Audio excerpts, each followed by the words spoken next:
था जहाँ पे एक बहुत ही अजीब सा रूल फॉलो किया जाता था।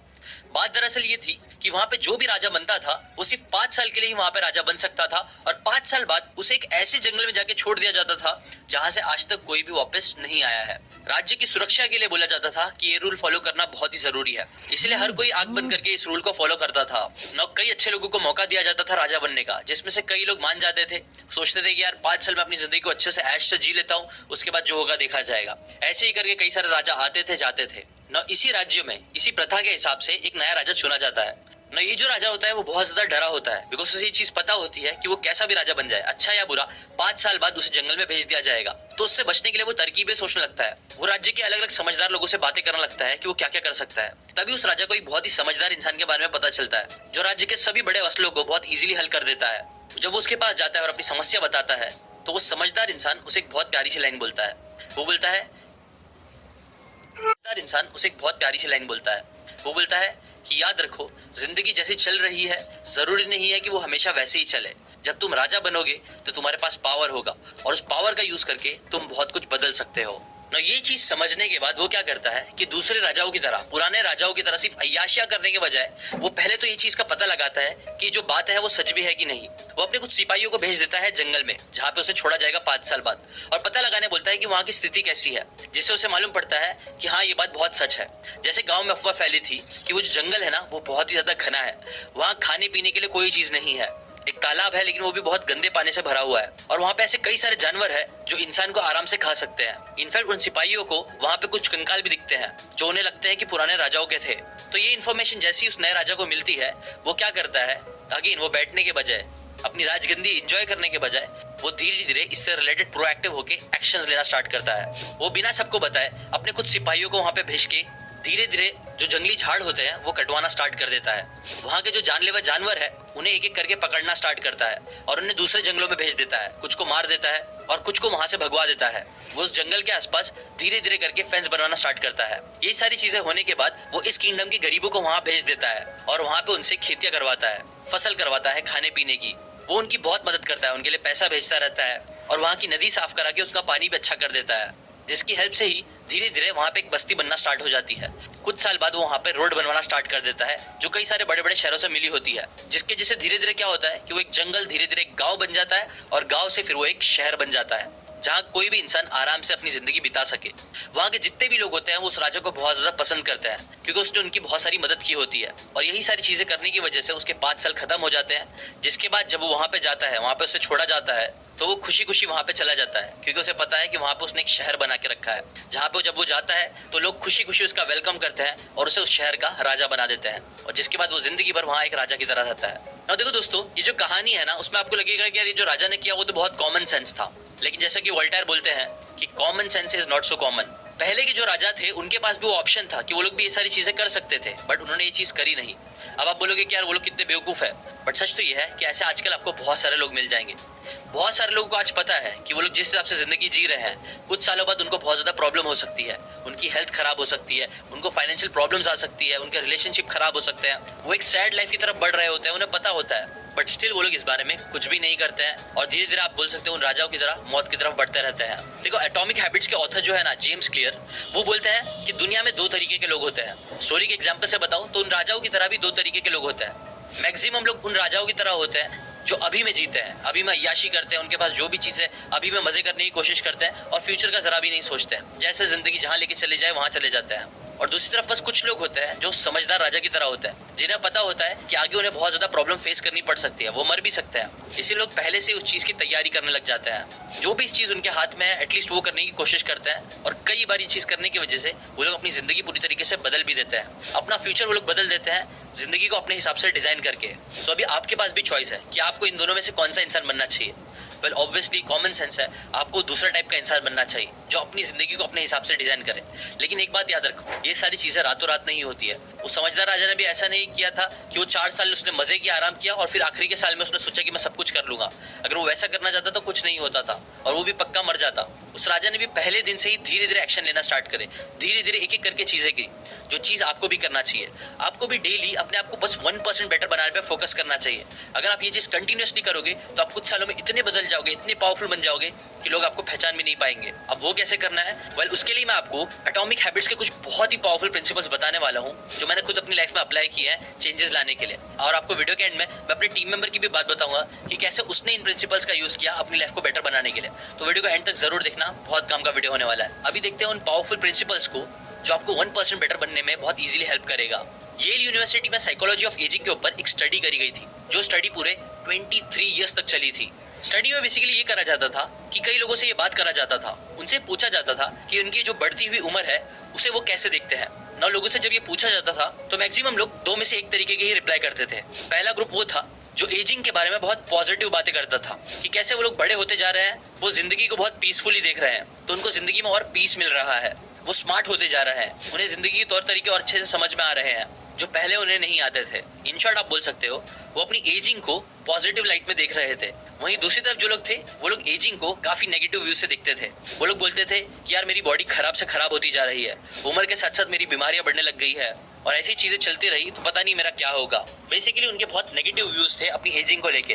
अब अगर आप पूछो कि स्टडी का आउटकम क्या निकला, तो वेल देखो कि 23 साल की स्टडी से रिसर्चर्स ने ये पाया कि 660 लोगों में से जिन लोगों के एजिंग के बारे में बहुत पॉजिटिव व्यूज थे वो लोग बाकी पार्टिसिपेंट से ऑन एवरेज 7.6 इयर्स ज्यादा जिए, जो अगर आप इमेजिन करके देखोगे ना तो ऑन एवरेज के हिसाब से बहुत बड़ा नंबर है। और यहाँ एक्सरसाइज डाइट वगैरह तो इंक्लूड भी नहीं करा गया है। फिर भी सिर्फ पॉजिटिवली सोचने की वजह से आप बोल सकते हो लोगों के 7 साल बढ़ गए जिंदगी के। और इसका रीजन ऑथर बताते हैं क्योंकि अगर किसी चीज को लेके आप पॉजिटिव रहोगे ना तो आप नेचुरली उससे रिलेटेड फिर पॉजिटिव एक्शंस भी लोगे। अगर आप अपनी एजिंग को पॉजिटिवली लेते हो तो आपके दिमाग में आएगा कि यार मुझे ना भी काफी जिंदगी जीनी है, तो क्यों ना मैं हेल्दी होकर जिंदगी जीऊं, क्यों ना मैं हेल्दी फूड पे फोकस करूं, एक्सरसाइज करने पे फोकस करूं ताकि मैं अच्छा दिखूं। वहीं दूसरी तरफ जो लोग नेगेटिव व्यू रखते थे वो लोग ऐसा सोचते थे कि यार एक दिन तो मरना ही है, तो क्यों ना खा पी के मारा जाए, एक्सरसाइज करने से क्या ही फायदा होने वाला है, जो फिर उन्हें नेगेटिव एक्शंस की तरफ और फोकस करवाता था और उनकी एक नेगेटिव सेल्फ आइडेंटिटी क्रिएट कर देता था। देखो ऑथर बोलते हैं ना कि हमारी आइडेंटिटी बहुत ज्यादा इंपॉर्टेंट होती है। देखो फॉर एग्जांपल जब भी हम लोग कोई चीज सोचते हैं कि हम अपनी जिंदगी में बदलेंगे तो हम लोग का फोकस सिर्फ 2 चीजों पे जाता है, हमारा एक्शंस और हमारे रिजल्ट्स। जैसे कि अगर आपको आपका वेट कम करना है तो आप लोग क्या करोगे, आप एक्शन के बारे में सोचोगे कि हाँ मुझे जिम करना है, मुझे डाइट पे फोकस करना है, और फिर आप रिजल्ट देखोगे आईने में कि कितना मेरा वेट कम हो रहा है, आप वजन करोगे कांटे पे। अगेन फोकस सिर्फ 2 चीजों पे रहता है, जबकि एक तीसरा एलिमेंट पे है जिसके ऊपर ज्यादातर लोग फोकस नहीं करते हैं लेकिन करना चाहिए। बिकॉज देखो ऑथर के अकॉर्डिंग है ना, ये पूरा जो चेंज बिहेवियर चेंज का प्रोसेस होता है ना वो 3 लेयर्स में होता है, जहां रिजल्ट सबसे आउटर लेयर होता है जो सबसे एंड में आता है, जिसके बाद सेकंड लेयर आता है एक्शंस, लेकिन उससे पहले भी एक लेयर आता है जो बुलजाय होता है, वो होता है आपकी आइडेंटिटी। आप उस एक्शंस के बारे में कैसा सोचते हो जो आप ले रहे हो, आपके बिलीव्स क्या है। जब आपकी आइडेंटिटी स्ट्रांग रहती है तो फिर वो आपको एक्शंस लेने के लिए ट्रिगर करती है। अगर आपकी आइडेंटिटी, आपके बिलीव्स, आपकी सोच नेगेटिव है तो वो आपको नेगेटिव एक्शंस लेने पे फोकस करवाएगी, जिसकी वजह से फिर आपको रिजल्ट्स भी नेगेटिव दिखेंगे। जबकि अगर आपके आइडेंटिटी, आपके बिलीव स्ट्रांग रहेंगे तो उसकी वजह से आप पॉजिटिव एक्शन लेके लॉन्ग टाइम में पॉजिटिव रिजल्ट्स भी क्रिएट कर सकते हो। इसलिए अपने बिलीव पे हमेशा काम करते रहो। और वो एग्जैक्टली आपको कैसे करना है, वेल उसके लिए मैं जो आपको एंड में स्टोरी बताने वाला हूं ना, जो मेरे टीम मेंबर ने खुद किया है रिजल्ट्स क्रिएट करने के लिए, वो स्टोरी से आपको क्लियर होगा। तो सबसे पहली चीज आपको क्या करना है, आपको एक स्ट्रॉन्ग आइडेंटिटी बनाना है, अपनी पॉजिटिव आइडेंटिटी, अपने बिलीव्स और अपने माइंडसेट को पॉजिटिव बना के। उसके बाद फिर आता है रूथलेस एलिमिनेशन। तो एक बार क्या होता है कि एक बाप अपने बेटे के साथ एक रेस्टोरेंट में खाना खा रहा होता है, जहां वो नोटिस करता है कि रेस्टोरेंट की हालत बहुत ज्यादा खराब है, एकदम गंदा सा एनवायरनमेंट, टेबल टूटी हुई है और उसका खाना भी इतना अच्छा नहीं था।